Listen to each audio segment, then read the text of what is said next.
I was not drawing pictures all the time, you know, so only 4% of them are more like a picture, and 80% of them are pictophonetic compounds. And there's another kind of called the compound conceptual characters. Actually, there are 7 categories of Chinese characters, and I am going to share only 3 types because they are more interesting for these types. And the first one is pictographs. The first row you can see like pictures, but actually these are the Chinese characters people wrote over 2,000 years ago. So over the years, the characters became more square-like, and the strokes became more straight or straighter. The first one you can see, it's a person. It looks like a person. It is a person. It's a ren. The second one is a sun, 日. The third one is a moon, it's 月. And the fourth one is a shan, mountain. The fifth one is mu, it's a wood or tree. So these are the second column you see, these are the words, the characters that people write nowadays. So you don't have to know how to pronounce it, but you can understand what it is. Okay, so the first one is person, the second one is sun. So here are 5 characters, if you can remember, that I promised you that you will learn. If you cannot, that's fine. You know, it's there are plenty of opportunities in Kansas City areas that you can learn Chinese. So the second kind is called compound conceptual characters, which means that it means that people, a character combines 2 or more pictographic characters to have a third meaning. So the first one, it's a sun plus a moon, which is very bright. So it means bright, it's Ming. And the second one, a person leaning against a tree. So that person is taking a break, it's taking rest, so it's a rest. And third one, 2 trees put together, it means forest. So that's the conceptual, it put 2 pictographic characters together to suggest a third meaning. And the third one, it's called a Pictophonetic Compounds. So this has the largest, most numerous characters, 80% of the total number of Chinese characters. So each character is an attempt to combine sound, image, and idea. Okay, so the characters are composed of at least 2 parts. So one part is the semantic component. It suggests the general meaning of the character. And the second part is the phonetical component, suggests the pronunciation or the kind of pronunciation, the approximate pronunciation of this word. So the first one we saw before in my prior slide, it's mu. It means tree. So I have like over 100 Chinese characters with this component, it's mu. So these words, some of them mean kinds of trees, like a maple tree, pine tree, oak tree. Some of them means fruits, because fruits grow from the tree.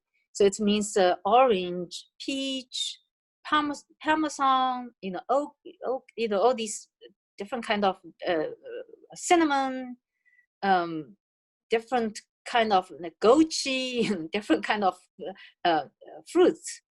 And also some words mean the items made from wood, like a fence, like a wood plank, like a bridge. So actually there are 1,020 characters with the component of wood in Chinese characters.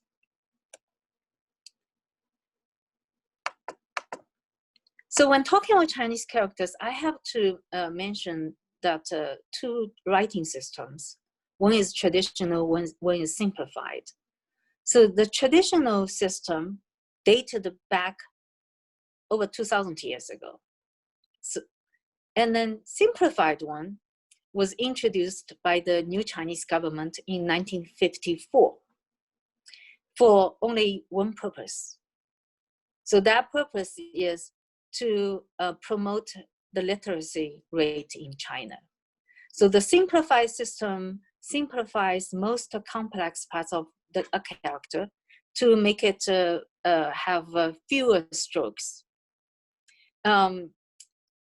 So I have an example here. The first line is traditional, the second line is simplified. The first word is door, and the traditional one really looks like a door. And simplified one looks like a door, but a much simpler door. And the second one, it's open. So it's a door with a component in it, with that component means open. So it's the character means open. But the simplified one got rid of the door. It only had a component of open in it. So it's much simpler, right? And then the third one is closed. So it's a door with something like the traditional style lock, okay? And that means closed, but it is complicated. So the simplified one make a new one. It's the guan, that's the simplified ones. So you can have a taste of what simplified ones is. So simplified Chinese characters sometimes a lot of times using one component of the traditional ones. So most of Chinese users in modern era are capable, although not necessarily comfortable with, reading but not writing the alternative system through experience or guesswork. So from the context, the text, you can guess, if you have the open and the door together, if you are traditional ones, you can guess it's an open door, or vice versa. So people can guess from the context, they can guess both alternative system. So talking about Chinese characters, not talking about vocabulary, Chinese has about 10,000 commonly used characters, and 4,000 to 6,000 well-educated reader can recognize 4,000 to 6,000 characters, and 3,000 characters are required to read a newspaper, and a knowledge of 2,000 characters is required for working literacy. So if you know 2,000 words, you are not illiterate. You are literate now. So talking about vocabulary, then let's talk about sound. So Chinese character, one syllable. Okay, so one syllable, one Chinese character. So usually the syllable begins with a consonant and followed by a vowel. But sometimes it can end with N, the nasal sound. So here, so sound, Hanyu pinyin literally means spelled sound. So this Hanyu pinyin system was introduced or was adopted by Chinese government in 1958. So for the same purpose of simplified system, to improve or to increase the literacy rate among adults. So this system was after it was adoption, it was introduced to elementary school as a way to teach the pronunciation of 普通话. So Hanyu Pinyin, the romanized system is to describe the sound as well as the tone of 普通话 of the common speech. So so let's look at the vowels. It has 6 vowels.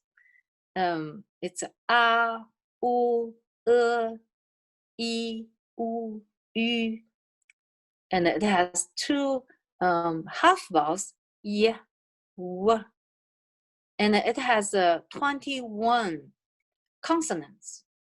And so look at the consonants, the order is different from the English alphabetic letters, and it's grouped together for a reason. So when I pronounce it, you can tell why it's grouped in that way. So the first line, po, po, mo, fo, de, te, ne, le. So you can tell, so each group, the teeth, the tongue, the mouth positions are similar or same. And the second line, ge, ke, he, ji, qi, xi. The third line, zi, ci, si, zhi, shi, shi, ri. So the most difficult group, I think, is the last group, which is a retroflex sound.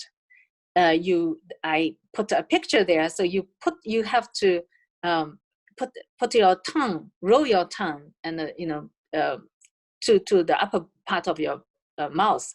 So this sound, retroflex sound, actually only spoken by Northern dialect, people who spoken by people who spoke Northern dialect.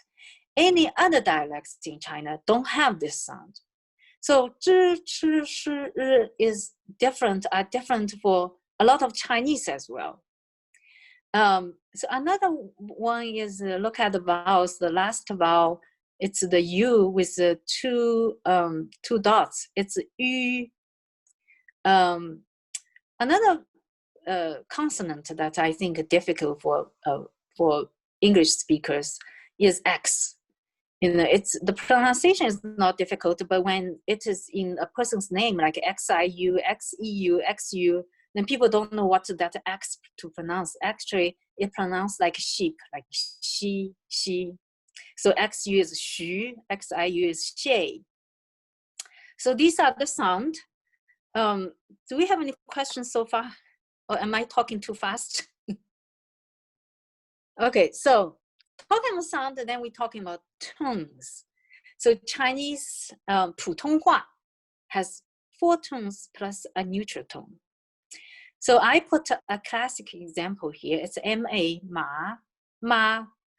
It has 4 tones, and different tones mean different things. The first one is the first tone is ma, means mother, like mom.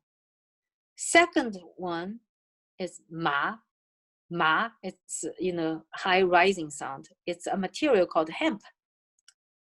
The third one is the third tone. It's ma. Ma, it's low falling rising, so it's ma. It means horse.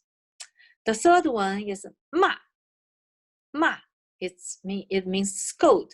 So from the first column, you see that I have like 2 characters there. The first one is the simplified one, and the second one is the traditional one.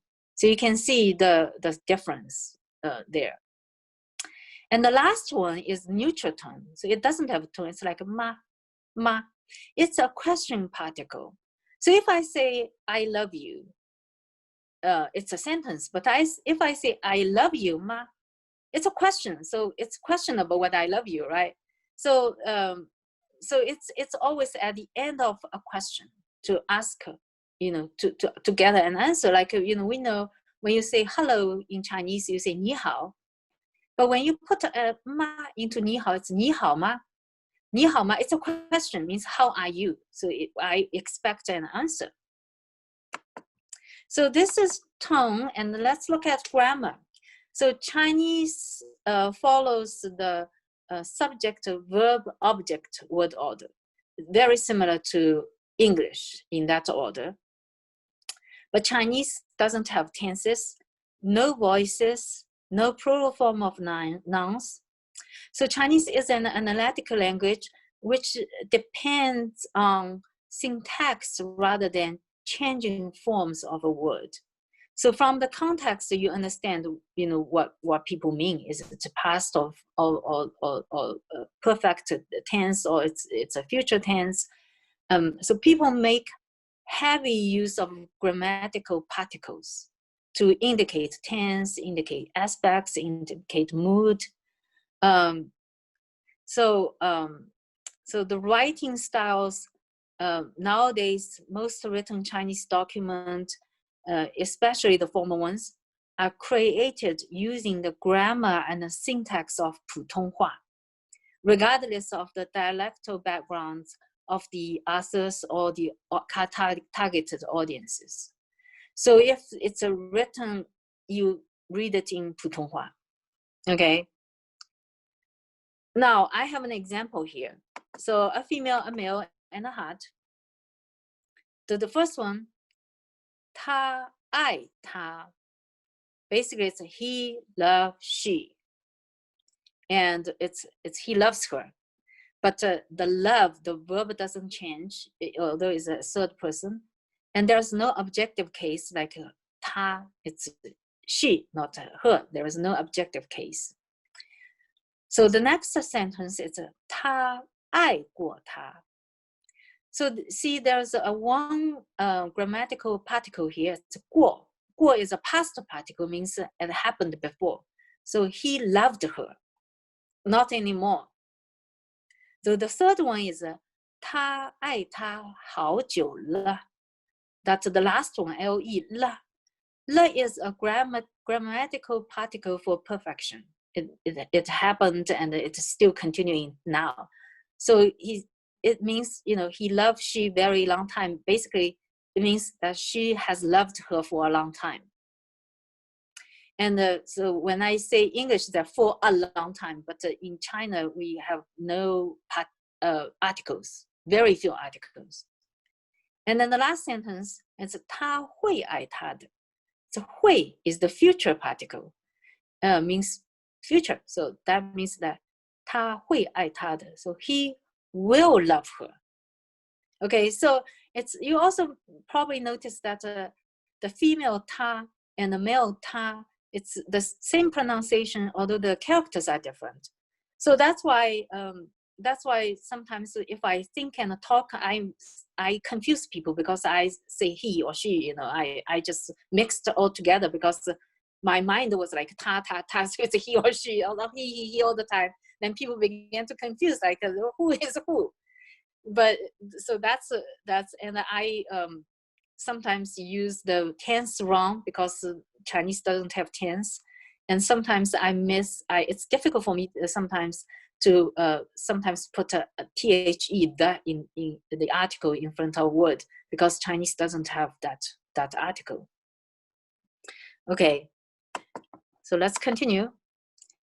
So let's come back to the question that I asked at the beginning. Is it correct to say? So we will translate our website into Mandarin.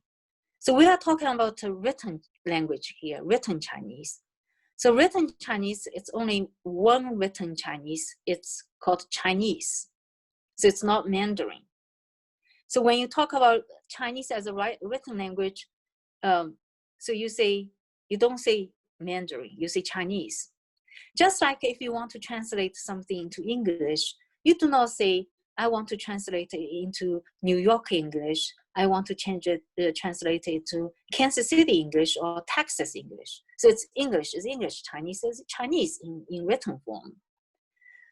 Okay, so the second sentence, we need a Mandarin translator for our meeting with the visitors from Xi'an. So we are talking about spoken language here. So usually nowadays, like I said, people who are living now know Putonghua, and informal situation, people speak Putonghua. So it's perfectly okay if you say, I need a Chinese translator for our meeting with the visitors from Xi'an. And by the way, Xi'an is from that northern dialect speaking area. But Xi'an, people from Xi'an, they do not speak their dialect. They speak Putonghua when they visit Kansas City.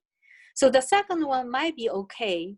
But if you really want the Mandarin dialects, then you have to, because Mandarin, the northern dialects have a lot of subdialects. If you really want the dialect itself, you'd better indicate to specify what kind of subdialect you want. You want it like the northeastern dialect, you want a Sichuan dialect, you want a Yunnan dialect, and so on.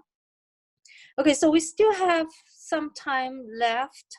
I promise you that you will learn at least 3 Chinese characters. If you have forgotten the ones I show you, we have another chance to learn it.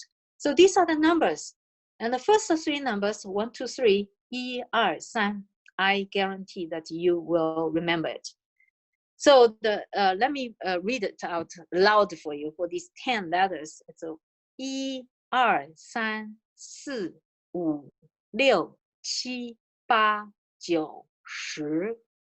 So the last one, 10, looks like a cross. So it's easy to remember as well. So it's number 4, 4, number 10, 10. They are, one is the retroflex tongue. You have to roll your tongue. And another is 4, the tongue is flat. So let's just do the one, something interesting now. So this is a tongue twister. It's a 4 and 4 and 4. So it's 4 is 4, 10 is 10, 14 is 14, 40 is 40. 4 is not 10, 10 is not 4, 14 is not 40, 40 is not 14. And say it 10 times quickly in Chinese. So let's do it together, and I will do it twice, okay? The first time I will do it slowly, and then the second time I will do it faster.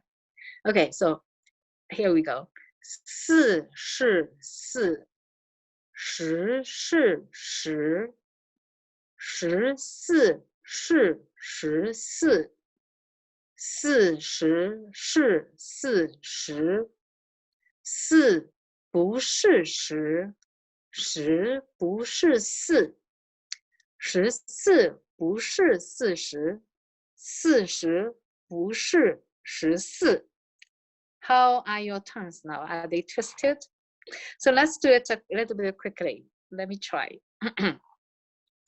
4是4 10是10 14是14 44 sorry 40是40 4不是10 10不是4 14不是40 40不是14 Okay, wow. So I think that's all for my presentation. And let's ask, if you have any questions, let's ask questions. Joan, that was fabulous, and I need to say 谢谢 to you in my very bad Chinese accent. So thank you so much. You are doing very well. And I need to go back to the screen, and I do not know how to do that. Okay, I'm back now. Oh, we've got you. We've got you. Okay. So, you know, I guess one of the places I'd like to start, Joan, because I find it fascinating, is that you can read or understand Chinese without being able to pronounce the words. Which I think, yes. So if you go to China, for example, and you're looking for the entrance, you don't need to remember how to say entrance. You can look for the sign that says entrance. Exactly. That's why the other day when we have Japanese lessons, I told them that when I was young, I was reading Japanese newspaper, and I understood most of it. And vice versa, you know, the last week, the Japanese class, like a student graduate from elementary school, middle school, knows 2,000 Chinese characters. That means they are literate in China. So they can read, they can write to communicate with people. Yeah. Joan, how does Chinese handle borrowed words from other languages? And so, you know, there are obviously many things have happened in 2,000 years, and we have computers, and we have different foods from around the world. Obviously, China has had influences from so many parts of the world. How does written Chinese handle that? Written Chinese or spoken Chinese, they use the sound. Okay, but you know, the Chinese, one character, one syllable. So if we say a sofa, actually the sofa was first used by Wu dialect. Okay, so it's a sofa. And then since because we are speaking 普通话 now, so it becomes a 沙发. So it's the Wu dialect, sofa is more closer to the original word. Another is coffee, 咖啡. And like a tractor, the farm machine, 拖拉机. So tractor, so that's a combination of the sound and the meaning. So Tola is tracked, and the Ji means machine. Okay, it's a Chinese, so it's a combination of Chinese and the sound. A lot of words like this, and now we people like to say it's cool. It's cool. So in Chinese, there's one character is cool. It's cool. It's Ku instead of Cool.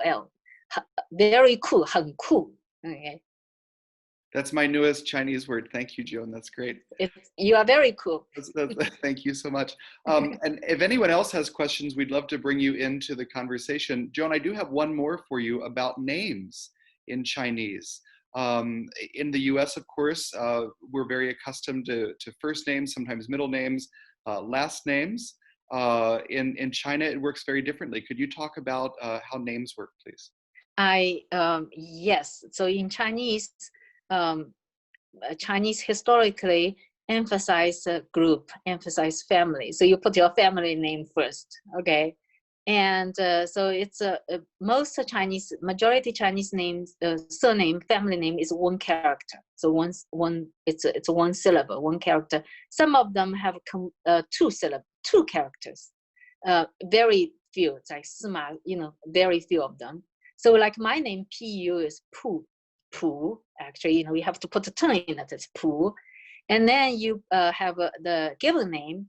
Usually, it's two characters, and the name has meaning. The parents put the beautiful name meaning in it, and sometimes it's one character. So it's either one character or two characters. So my Chinese name is Pu Yan Jun. So Pu is my family name. Yan, and because I was born north of Beijing, there's mountain, Yan Mountain there. There's a mountain called Yan. So it's Yan, that's the birthplace. And the Jun means noble person. So I'm a noble person born under the Yan Mountain. Fabulous, fabulous. Again, if anyone has any questions. Yeah, I had a question. Hi, Jen. The dialects, you talked about people couldn't understand each other, and I'm trying to understand how different the dialects are. Is it like an English speaker talking to a German speaker, or is it like a New Yorker talking to a Southerner, or how different are they? It's between. It is between because when you talk, the grammar is same. Noun, verb, objective. Okay, object, and the sound, there is a system like like the Wu dialect, when we say, so if you listen carefully for a long time, you can understand. But it's okay, let me have an example. 普通话，你好吗？你好吗？ How are you? 你好吗？ It's you good 吗？ It's 你好吗？ In Shanghai dialect, the Wu dialects, so 你 is not 你, it's 侬。农好吧? So if you listen very carefully for a long time, when people say no, they mean you, okay? And ho is very close to how, and ma is similar. And then for Cantonese, 你好吗? 你, it's not 你, 你, and how is similar. So it's similar. It's if you speak fast, it seems that you are talking a foreign language, but you listen carefully.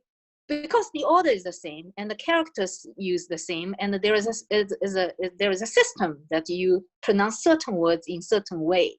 So it's not English to German, but it's not easy as Texas to New Yorker.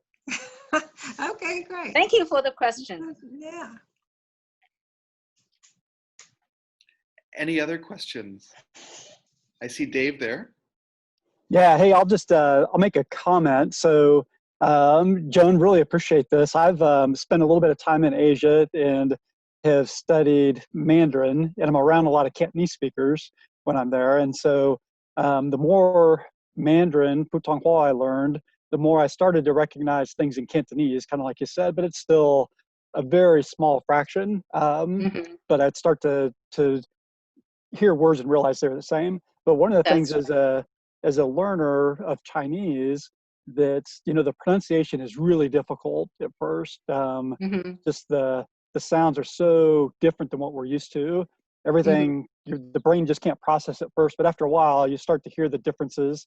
But some of the grammar and the construction of things like the days of the week or the months of the year is really so much more simple than in the United States. Can you talk about That's right. like how months are named and how days of the week are compared to our Monday, Tuesday, Wednesday? It's the biggest secret of how Chinese name the months.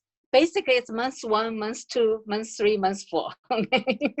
And the week, day of the week is the same, like day 1, day 2, day 3, day 4. So we are at the day 3 now of the month 6 of year 2020. That was a nice surprise when I learned that. Thank you. I appreciate your comments. Hey, Joan, just one more question, I think, and then we may need to wrap up. But some people may be curious, when we text on our phones, we have our 26 letters in the alphabet, right, that we can use in English. As you said, there are many, many, many different characters and strokes involved in Chinese. Can you talk a little bit about how technology incorporates the written language? So there are several ways. You can have a large keyboard with all the 10,000 Chinese characters in it, okay? But also when I talking about Hanyu Pinyin, talk about the Romanization system, it's Pinyin. This actually Hanyu Pinyin is one of the input methods for computer. So you can put NI in it because of different tones. So you will have a selection of NI, a lot of NIs. So you pick one. So there is like NI, you pick one, and HAO, HAO, you pick one. Okay. So it's Hanyu Pinyin is one of the ways to input. There are also other different ways. Yeah. Thank you. Thank you for the question. If I can add on to that, Joan, on my very first trip to China, I was with my host, and he was on a flip phone, and he was using the 10 digits on the keypad, and I looked on his phone, and they were coming out with Chinese characters, and I was absolutely amazed at how do you do that? Can you explain that? It's basically the same thing. Like 1 is ABC. No, 1 is nothing. 2 is ABC. So you if you want B, if you want Ni N, you go to the number 7. I think it's the second of number 7. So you press 7, you press 2, and so it's a lot of finger work. Oh. Yes. That's great. Well, Joan, thank you so much again. That was one of the most concise and well executed introductions to the Chinese language I have ever seen. Thank you. It is an incredibly complex but very beautiful language in its written and spoken forms. And Joan, you are a treasure to us here in Kansas City. So thank you so much for sharing this time with us tonight. Thank you very much for organizing this. It's really appreciate that. I enjoy all the lexicon class that I have taken from IIS. Thank you so much. And to that point, we have additional Lexicon series programs coming up in the coming weeks. You can check it out at irckc.org. And we wish everyone a very pleasant evening. Thanks again. Thank you. Thank you. Bye-bye. Bye.